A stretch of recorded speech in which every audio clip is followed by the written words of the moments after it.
Hi guys, Angel from Ninth House Collective. I'm trying out a new format. I'm trying to see how using a video instead of just a photo of the cards that come out, how you guys like that format.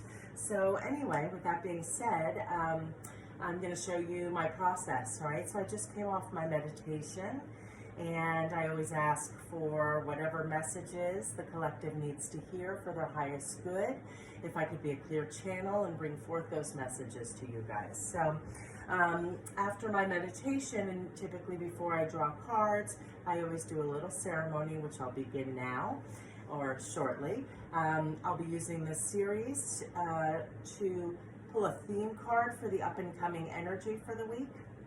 And then I'm going to dive deeper into each astrological sign within the element that's going to share a theme.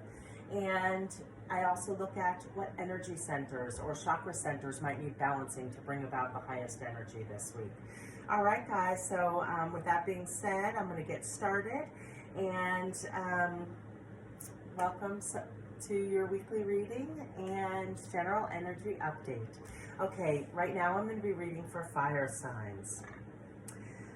So first I'm just going to take a moment to connect.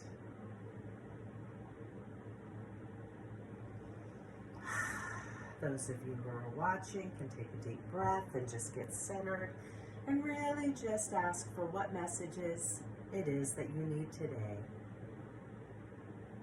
Remember, this is a general reading, but I call in the ancestors, guides, angels, and divine beings, those only that vibrate on the frequency of unconditional love, wisdom, and healing. And I ask to be a clear channel today for the collective to bring about the messages. For those who are watching, bring about messages for their highest good and the highest good of the collective. Thank you. Okay, guys, let's start off with the theme card. So, my other method that I do is I have a routine.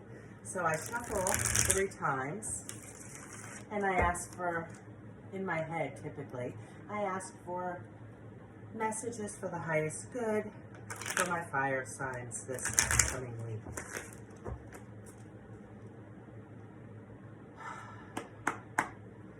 I then cut the deck 3 times, and we will proceed. So for the theme this week, okay, so for the theme, we got the 6 of Cups. Show you that card there. So the 6 of Cups is all about nostalgia, right? The 6 of Cups is about looking back on the past.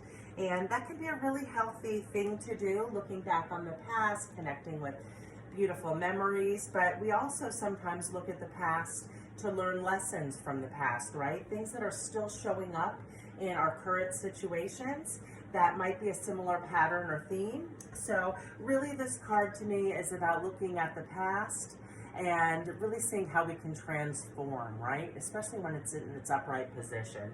So Cups again are, they relate to themes around our emotions and our love, so our relationships.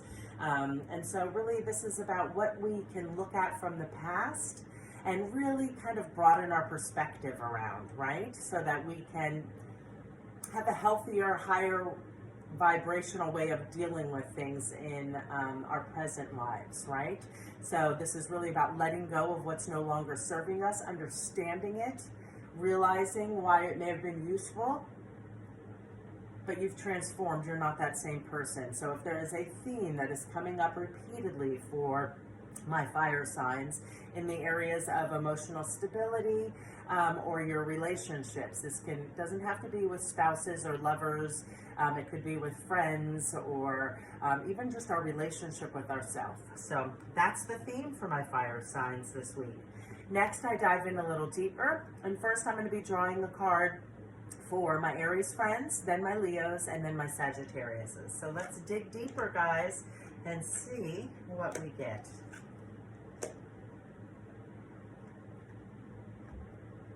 Okay, so in addition to that, And I don't know if I mentioned, I do pull a message from my Oracle deck to get you guys a message to ponder for the week. So let's shuffle the cards a little bit and see, what healing message do you need?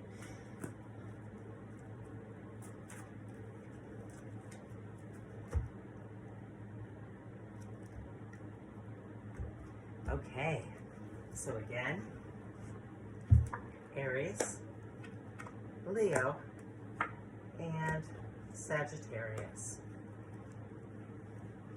All right, I'm going to take a moment to sit with these cards here for just a second. And we're going to jump in first to Aries.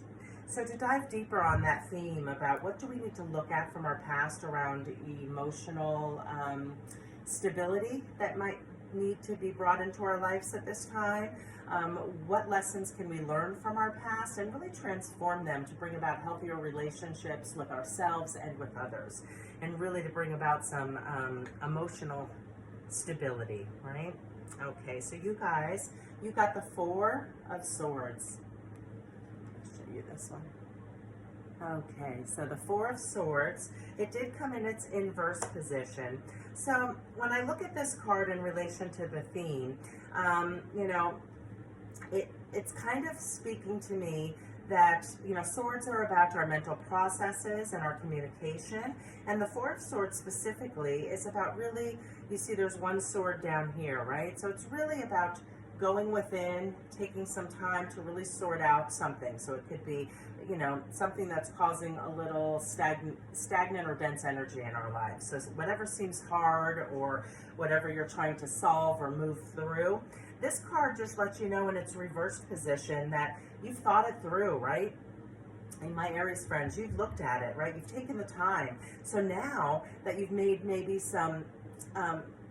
gained some self-awareness about some kind of thought process or some kind of limiting belief, you're now ready to let that go, right? You're ready to get out of that contemplative mode and really start stepping into taking action around how we can create those more stable relationships, how we can create more emotional stability within our lives.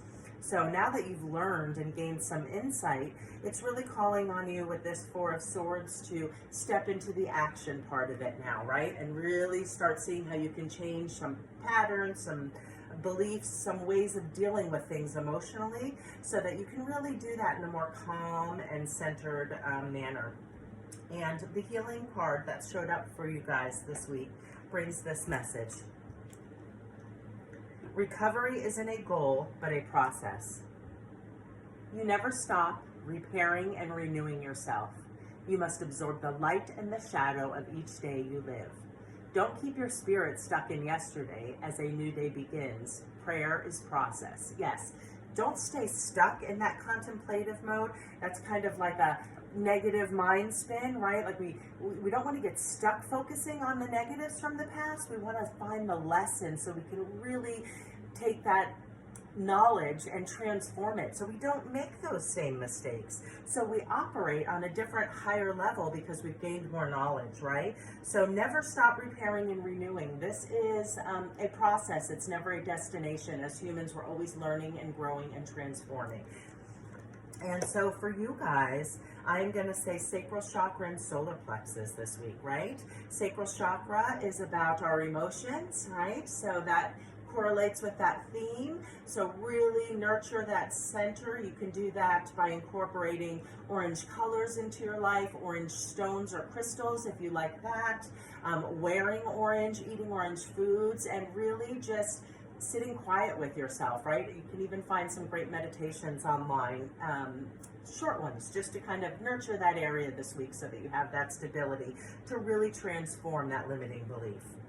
Okay, and solar plexus too, that's our personal power. All right, guys, now I'm going to be diving a little deeper for Aries. And you guys got the Nine of Wands, and it did show up in its inverse position. So there's a little bit of a similar theme going on, I see, at least for the first two signs within the fire element. So this card, really, wands are about our passions, our purpose, things that set our soul on fire, right? So passion, it could be, again, relationships. So whatever it is, I feel this card, if you see, looks like somebody who's kind of just been through battle, right? They're tired. They're tired of fighting, right? They're tired of not being heard or feeling heard, or they want to find a way to let go of that. And the card in its inverse position tells me you're about ready to let go of that and transform it. Similar to the Four of Swords, right? But this is something to do more around our passions, our purpose, right? So what is it that you can transform and look at from your past to really push forward, right? This card is all about persistence and courage. And so you Aries, you've got it, right? You are courageous, you have persistence, you keep pushing through. This card speaks to exhaustion, right? But in its inverse position, it's really just telling me you're ready to transform some of that energy so that you can move through and really find a more balanced way. And I'm really feeling that this is going to be around relationships. Again, because of the theme being cups, look at how we dealt with relationships, what triggers, you know, like really emotional feelings, like things that have really bubble up. See how we can transform those, right? So that we can move through and really be able to set firm boundaries and establish healthy boundaries within all relationships. All right, and the card that you guys got, and I think I've been saying Aries, and actually this is all for Leo. The card for my Leos reads, I'll show you the card here. It reads, may all creation dance for joy within you. All you want to do today is love being alive, even when it's the hardest thing you've ever done. Appreciate the sights and the sounds of your life, of friends, of books, of ideas, of sleep. Just enjoy, right? Yeah, this card really speaks to my Leo friends as feeling kind of exhausted, right? So it's just telling you, lean into the pleasure of life, take the time to recharge, and really just enjoy being alive, right? Really lean into gratitude. Gratitude for those difficult situations from the past and what they taught you, and gratitude for transforming those and really bringing more balance and peace and more awareness in our lives. Okay, so for you guys, I'm going to say solar plexus and throat chakra. Keep working around clear communication about what it is, what you're passionate about, what your purpose is, what sets your soul on fire. Get clear on that. And solar plexus to really build up our self-confidence and know that you've learned these lessons, right? You're ready to transform them. This card is in its inverse position. Okay, sorry about the mix-up when I'm reading. Sometimes the signs are, I'm just reading the cards, but I'm trying to remember for you guys. Typically, I just read one-on-one. So bear with me with this new format, because typically I edit out my mistakes because I want everything to be perfect, but here I am in all my imperfections. Okay, now rounding out our fire signs, we have Sagittarius, right? So this card, Sag has got the Queen of Swords, right? So the Queen of Swords is really all about nurturing our mind, our thought processes, right? Again, swords are about how we think. You're really with this card of looking back at the past and seeing what lessons we can learn. You're being called to transform some negative thought process. You're being called to transform something that just isn't accurate, right? It needs transformation and it needs more perspective. You are nurturing your mind and your thoughts and getting clear right now. So that's a great message, right?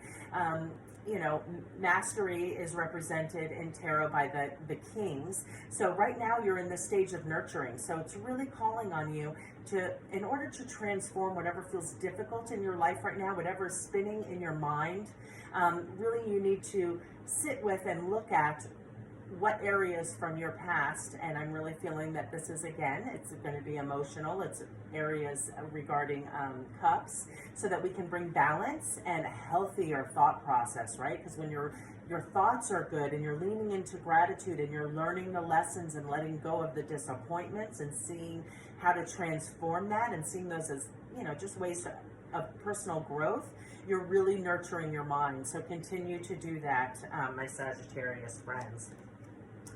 Okay, so for mind and for solar plexus, again, solar plexus, keep your confidence up, keep remembering the core of who you are and honoring that within your thoughts, transforming that within your thoughts. And then again, because it's our thought processes, I'm going to say our third eye, right? Really look, meditation or walking in nature and really having quiet time to get still with your thoughts so that you can really sort through them and see what needs transformation to continue your healing process and your growth process. And from the healing deck this week, Sagittarius, this is the card that you guys picked. Again, this is a lot of yellow, so maybe if you want 3 centers this week, solar plexus, or personal power center, and third eye. That's what I would say for Sag. Okay, your card reads and brings this message. God didn't create any illness without also creating the remedy. Today, view every experience as a blessing and a remedy that serves your well-being. Your healing path already exists within you. Yes. Today, view every experience as a blessing. Go back into your early childhood, into your teenage years, or into things that happened, even in the recent past. But really, dive into those experiences. See what you can learn from them so that you can move forward in a much more balanced manner, really honoring yourself. So, solar plexus and third eye. All right, guys, that's what I have for my fire signs this week. Let me know if you like this format better or if you like the cleaned up version with just the photo. All right, guys, take care and have a wonderful week, and I look forward to connecting with you next Monday.